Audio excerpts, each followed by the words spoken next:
shores of the Dead Sea is the desert oasis of En-Gedi. In the Bible, it's the hiding place of David and a place of inspiration for Solomon. To the north is Qumran, where the Dead Sea Scrolls were discovered, and to the south, the ruins of Herod's fortress at Masada. Today, En-Gedi is a nature reserve, one of Israel's most beautiful national parks, and the site of an extraordinary archaeological discovery.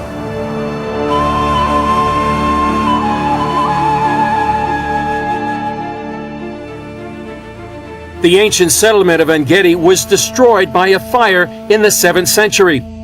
After the fire, the settlement was abandoned until 1970, when the ruins of the community synagogue were excavated.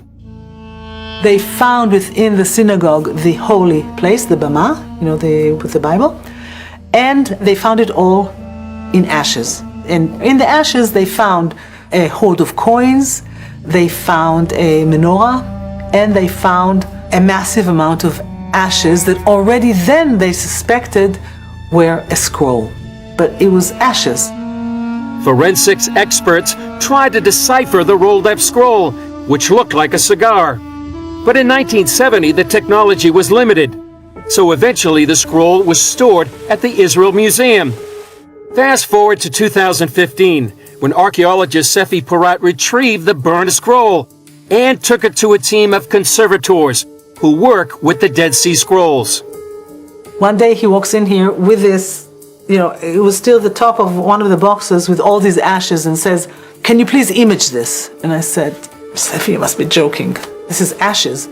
He says, "Yes, but they said you have such a system." I said, "Yeah, it's not miracles though. I mean, it's not as if the ashes can come back to life." Eventually it turned out that they could. Nobody, by the way, touches the scrolls. I don't touch them either. It's only these 4 or 5 conservators. And we did a CT scan, a tomography of all of these. And already then, it seemed as if that piece of charcoal was the most promising. The Israeli team sent 3D scans of the scroll to the University of Kentucky, where Professor Brent Seals used digital imaging to virtually unwrap the scroll and reveal part of the text. After 45 years, the puzzle was finally solved.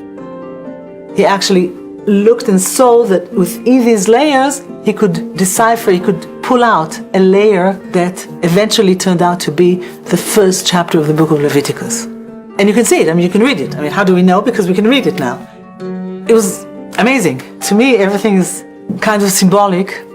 And I remember the day that we realized that this is, the book of Leviticus. It was like, we looked at the computer and we said, unbelievable. And I wrote to Brent Seals, "You won't believe what you've deciphered, what you've uncovered." The En-Gedi scroll is the second oldest biblical scroll to be discovered, and the oldest ever to be found inside a synagogue. This scroll was carbon dated, remember, to the 3rd, 4th century. Why did this work? Because the ink that the En-Gedi scroll was written with probably has iron in it. We realized that the En-Gedi scroll is different because it has ink, and therefore it is legible with this virtual 3D. It can identify the iron that is in this ink.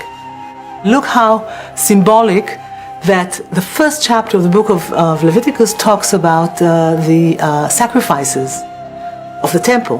Okay, and here we are, and what happens to the sacrifices? They turn into ashes, and here we are bringing alive these ashes.